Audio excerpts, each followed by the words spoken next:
Hello बच्चों, जैसे कि हमने लास्ट क्लास में टॉपिक सीखा था डिस्काउंट का।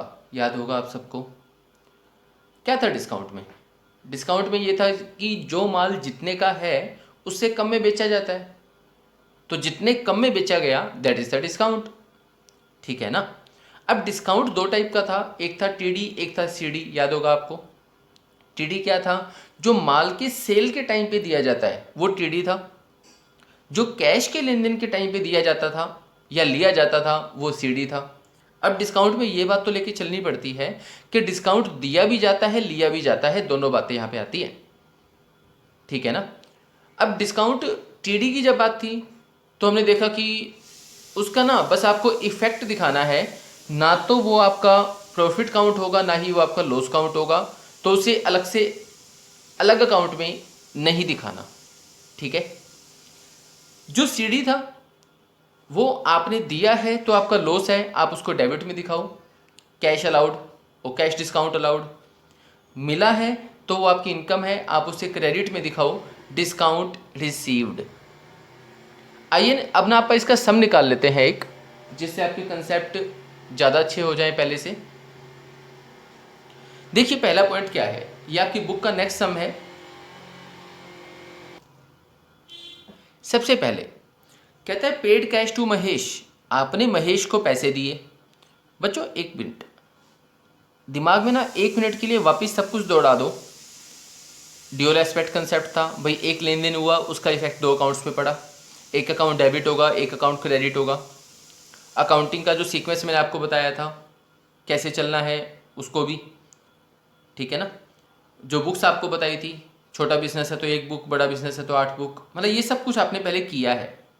तो ये देखते हैं सबसे पहला point, paid cash to Mahesh, आपने महेश को पैसे दिए। कितने दिए? 96। तो आपकी पॉकेट से तो 96 गए ना। एंड आपको डिस्काउंट मिला है दिस अमाउंट।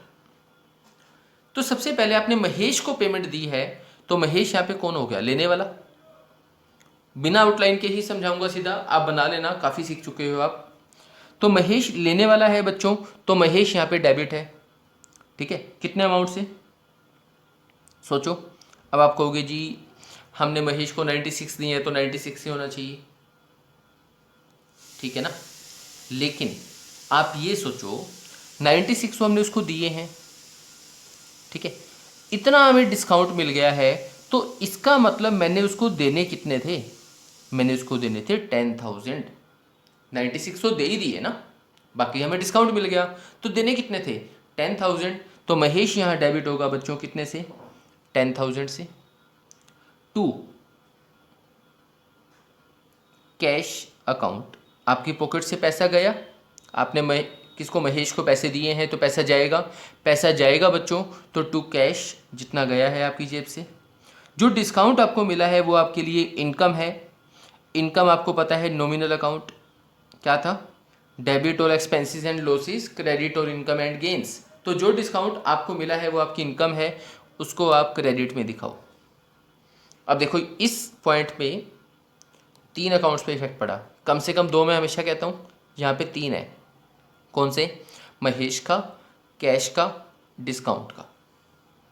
तो एक अकाउंट डेबिट एक अकाउंट क्रेडिट, ये बात हमने की थी, बट वो कब थी? जब टोटल 2 ही अकाउंट्स होते हैं। यहाँ 3 है, तो अब हमें ध्यान में लेके चलना है कि डेबिट एंड क्रेडिट ये इक्वल होने चाहिए। चाहे डेबिट में एक अकाउंट है, क्रेडिट में चाहे 20 अकाउंट आ जाए, उसका इशू नहीं है, but total debit is equal to total credit. आज से आपने इस बात को लेके चलना है, ठीक है जी। चलो नेक्स्ट पॉइंट पे आते हैं। क्या लिखा हुआ है? रिसीव्ड कैश, आपको यहाँ पे पैसा मिला है कपिल से, कितना? 49। तो जो कैश आपको मिला है आप यहाँ लिखोगे पैसा आया आपके पास, तो कैश अकाउंट डेबिट कितना? 49। डिस्काउंट अलाउड, अलाउड होता है देना, आपने डिस्काउंट दिया है तो बच्चों आपके लिए क्या हुआ? वो लॉस है, तो आप यहाँ डेबिट में दिखाओगे क्योंकि आपका लॉस है। डिस्काउंट अलाउड अकाउंट डेबिट कितना? 100। अब कपिल यहाँ पे कौन है? देने वाला ना, तो इसका मतलब कपिल से आपने टोटल कितने पैसे लेने थे? 5,000। ये अमाउंट आपने कपिल से टोटल लेना था। डन है जी।